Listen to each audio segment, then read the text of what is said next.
Hey everyone, this is Tim from YourSix Studios. Today in this video, I'm going to go and show you how to add back buttons to any PlayStation 5 controller using this remap kit from Extreme Rate. So let's go ahead and jump the video right now.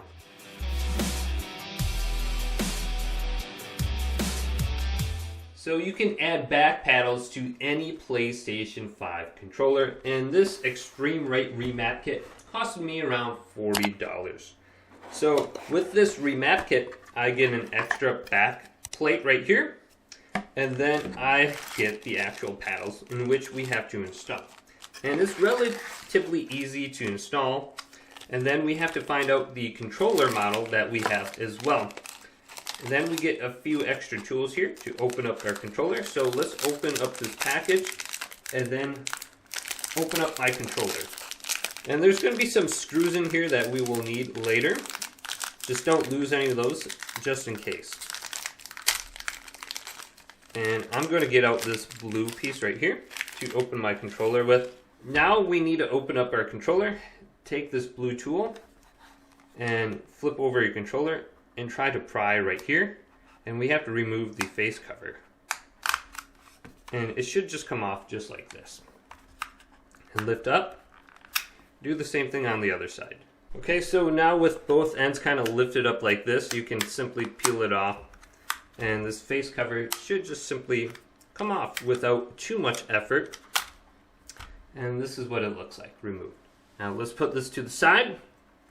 Now we want to take off the L1 and the R1 buttons as well.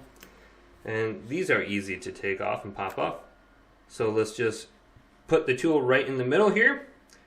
And then lift up, and you kind of have to lift up on each side here, and this should pop off pretty easily without too much effort. Okay, so we got one off, now we got two off. Perfect. So once you have the L1 and the R1 button off, you can see these screws right here, and the same thing on the bottom. So let's remove those with the tiny little screwdriver that we got. Otherwise, if you have your own, these ones are magnetic, so if I take off the screw, it will stick to it. So now we need to take off the cover. Before we can go ahead and do that, there's two little latches located right here that we kind of just have to slide our tool in and lift up. And let's do that now. Boom. Then on the side here, you want to take your blue tool and just create a little bit of separation if you don't already have it already. So let's flip it around and then lift up, and we kind of have to watch out for the triggers. And our cover is now off, and this is exposing the battery now. Now we want to remove the battery. So let's take the battery and be very careful and gentle with this.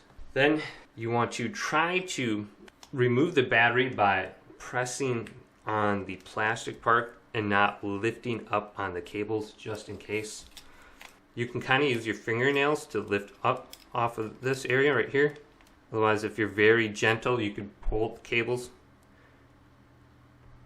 and just wiggle it back and forth. Now we want to remove this black cover, and also we want to remove this speaker area.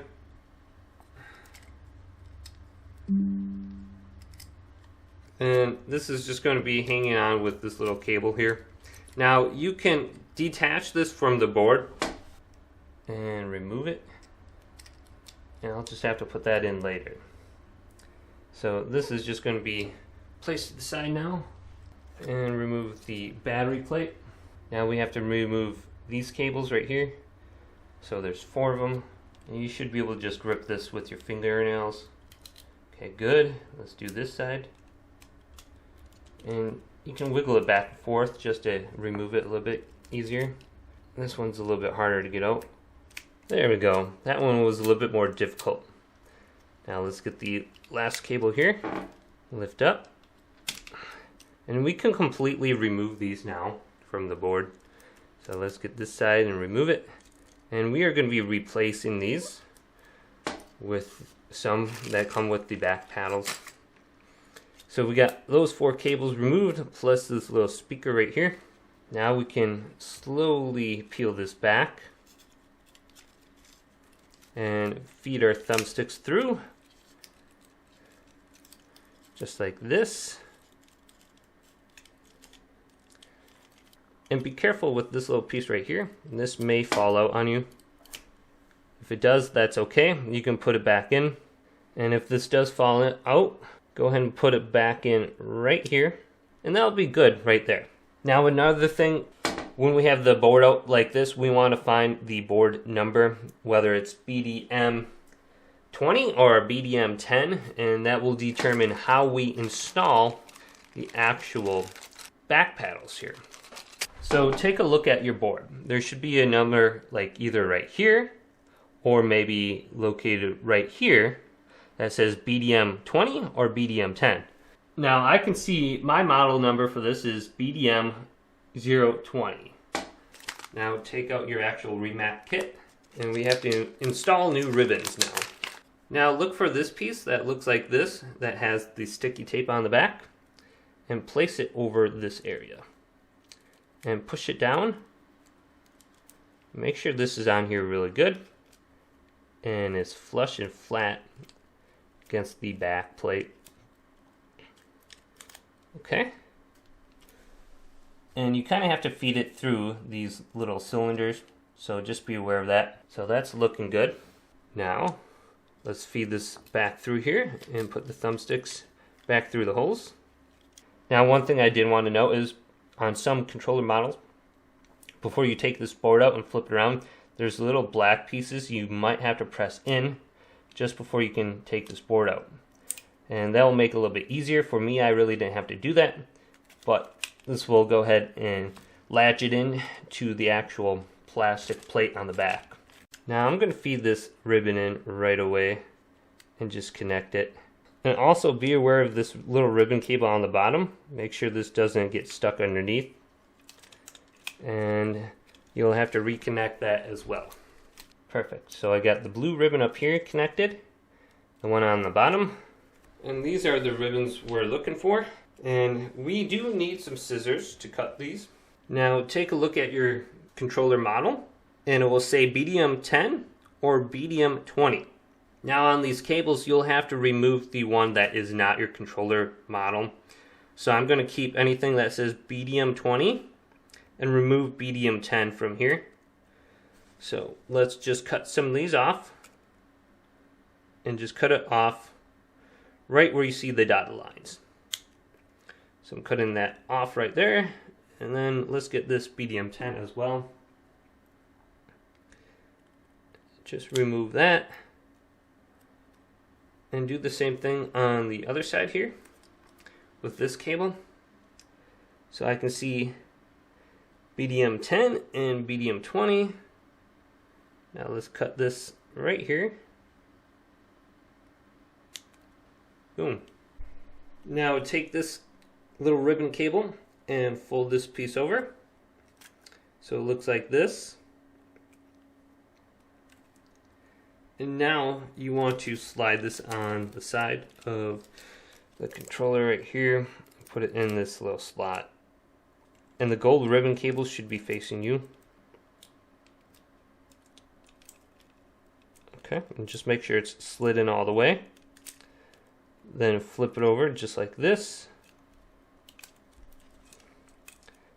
And slide it in right here on the board. Make sure both sides are in. Alright, that feels good. Now let's take this ribbon cable and go to the opposite side here. And you can kind of see where we have to slide it in. So let's put this side in here. And just double check it's in all the way. It feels good. Now we can fold it over just like this. And connect it to the board here. Okay, and just double check it and make sure it's in all the way. And if you use your thumbs, like there's little notches on the side of the ribbon cable that you can kind of use with your fingernails and press down on it. Now take your plastic battery piece and put this back on and make sure all the cables are in front of it. Make sure this is above these little cables on the side here. You can see them. and align it with the screw hole. Now let's put that one screw back in and just secure to the board on the controller. Now this little speaker that we moved earlier, we have to reconnect this to the board as well. And this should just go in just like this. Make sure that is in all the way, and then just put it back where it was before. So I was able to slide that in there and secure it. Okay, so now we need to reinstall the battery. So let's place this on, then flip it over, then peel off this plastic tape right here. Make sure all these wires are out of the way, and then tape this to the back of the battery. Now make sure these little latches are up and not locked. So then I can take this cable over here and slide it in right here. And you may want to go under this cable because we're going to be using that later. And once you have it kind of slid in, you have to re-latch it down. And it should latch in place. Okay, good. Now do this side. Now for this cable, we're going to want to fold it just like this. And you want the gold part to be down and the black piece to be on top. And slide it in. So once you have it in, latch it back down. And we're not doing the L3 button, so this one's going to remain open. Now on the back of your controller plate that you got with it, you need to attach this little piece right here. And then you want to screw it on with these 4 screws from the inside. So this is firmly on now. And we want to feed this through the bottom of the back plate now. Okay, so I didn't put the controller back plate on yet, and I just kind of have this hanging here. Now locate this board. Make sure this little latch is up on here, and then we're going to connect it. And the black part should be on top, and the gold pieces on the ribbon should be facing down. And I know it's secure. I'm pulling a little bit and it's not coming out. Now locate these pieces, the panels. And we have to attach these with these little rods.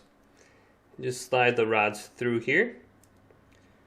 So K1 is going to be on the left side and K2 is going to be on the right side. Then all you have to do is put them into the little vice grips right here and just push down. Do the same thing on the other side and make sure you have the rod aligned in the middle. And just snap it down.